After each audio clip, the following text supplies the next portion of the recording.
Hello guys, நம்ம இவ்வளோ நாள் ஆவலாக காத்துக்கிட்டு இருந்த சூர்யாவோட அடுத்த படத்தோட அப்டேட் நமக்கு வந்துருச்சு. Into the topic. நம்ம இந்த படத்தோட பேர் என்னன்னு பார்த்தீங்கன்னா ரெட் ரோட். அப்புறம் இதில் முக்கியமான கேஸ்டிங்ஸ் யாருன்னு பார்த்தீங்கன்னா நம்ம six packs singer Suriya, Pooja ஹெட்ஸ், முக்கியமாக நம்ம பொன்னியின் செல்வனில் கலக்கன்னு கலக்குறாங்க ஜெயராம் சார், அப்புறம் நம்ம ஃபேவரட்டான நாசர் சார் எல்லாருமே இந்த படத்தில் இருக்காங்க. இந்த டீசரோட ஸ்டார்டிங்கில் பார்த்தீங்கன்னா ஒரு அழகான கோயில், ஒரு அழகான குளத்துக்கரையில் ஒரு அழகான ஜோடிங்க 2 பேர் உட்காந்துருக்காங்க. டீசரோட நேம் கார்டுருக்கு பார்த்தீங்களா, சீரியஸாக சொல்கிறேன், யாருமே இந்த மாதிரி பண்ணியிருக்க வாய்ப்பே கிடையாது.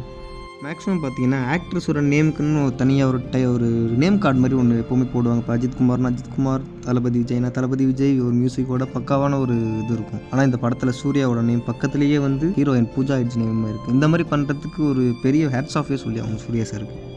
ஏன் இதை நான் முக்கியமான விஷயமா சொல்கிறேன்னு பார்த்தீங்கன்னா, ஹீரோஸோட பேர் தான் ரொம்ப பயங்கரமாக போடுவாங்க. எப்பவுமே ஒரு டாப் ஆக்டர் ஒரு படம் நடிக்கிறாருன்னா அந்த படத்தில் ஒரு எனி அப்டேட் வந்தாலும் அவரோட பேர் பெருசாக ஒரு பளிச்சுன்னு நமக்கே ஒரு பார்த்தோன்னே தெரியும், ஒரு அட்ராக்டிவாக இருக்கிற மாதிரி இருக்கும். ஆனால் இந்த படத்தில் ஹீரோ பேர் பக்கத்துலேயே பூஜாஜி பேர் போட்டுருக்காங்க. மேக்ஸிமம் பார்த்தீங்கன்னா ஹீரோயின்ஸ் பேர்லாம் சின்னதாக ஒரு ஓரத்தில் போட்டு முடிச்சிருவாங்க. ஆனால் இது பண்ணதுக்கு சீரியஸாக ஒரு ஹேட்ஸ் ஆஃப் ஒரு பெரிய அப்ரிசியேஷன் நம்ம சூர்யா சாருக்கும் கார்த்திக் சுப்ராஜ் சாருக்கும் கண்டிப்பாக கொடுத்தேன். டீசருக்குள்ளே போனதுக்கப்புறம் பார்த்தீங்கன்னா சேம் நம்ம வழக்கமாக கார்த்திக் சுப்ராஜ் சார் படத்தில் என்ன கலர் டோன் இருக்கும், ரெட்ரோ, சேம் அதே டோன்லேயே தான் படமே போயிட்டு. கோவில் குளத்துக்கரையை மறந்துடாதீங்க, அந்த இடத்துல ஒரு அழகான ஜோடிங்க உட்காந்துருக்காங்க. யாருன்னு போய் பார்த்தோம்னா நம்ம சூர்யா சாரும் பூஜா ஹெட்ஸ் மேடம். அதில் ஒரு எப்படி சொல்கிறது, ஒரு குடும்ப பொண்ணு மாதிரி, ஒரு அடக்கொடக்கமான பொண்ணு மாதிரி பூஜா ஹெட்ஸை காமிச்சிருக்காங்க. சூர்யா சார் ஷோல்டரில் சாஞ்சிக்கிட்டு ஹீரோ கையில் ஒரு காப்பு ஒன்று மாட்டி விடுறாங்க. அதை கையில் மாட்டின உடனே ஹீரோவோட டைலாக் என்னன்னு பார்த்தீங்கன்னா, கோவம் கம்மி பண்ணுது. இது மாதிரி ஒரு சொல்லிகிட்டே இருக்கப்போ அடுத்தடுத்த கேஸ்டிங் காமிச்சிக்கிட்டே இருக்காங்க. ஒரு கேஸ்டிங்கான ஒரு அப்பியரன்ஸ் பயங்கரமாக இருக்குது.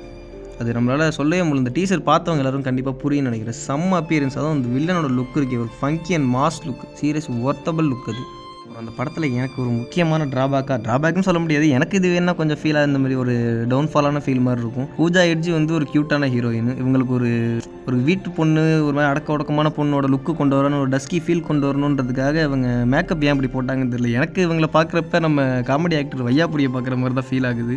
மேபி எனக்கு இருக்கலாம், உங்களுக்கு எப்படின்றது எனக்கு தெரியல. உங்களோட ஃபீல் எப்போ இருக்குன்றதே கமெண்ட்டில் சொல்லிடுங்க மறக்காமல். இந்த சீன்ஸ் எல்லாம் முடிஞ்சதுக்கப்புறம் பார்த்தீங்கன்னா ஒரு கட்டு. அந்த கட்டுக்கு அப்புறம் ஒரு டார்க்னஸ்லேருந்து ஒரு சூர்யா சாரை காட்டுறாங்க. அப்போ பார்த்தா அந்த ஃபீலை எப்படி சொல்கிறேன்னே தெரில. கையில் ஒரு சிகரெட்டு, இந்த கையில் ஒரு சரக்கு, ஒரு பஃப் இழுத்துட்டு அப்படியே ஜூம் அவுட் பண்ணிக்கிட்டே இருக்கிறப்ப ரெட்ரோன் நேம் வருது. அந்த பிஜிஎம் இருக்கே, இப்போ mind blowing BGM, seriously goose bumps கொண்டு வந்த பிஜிஎம் அதுதான். அப்படியே படத்தோட டைட்டில் கார்டோடு போயிட்டு கார்த்திக் சுப்ராஜின் நேம் வருது.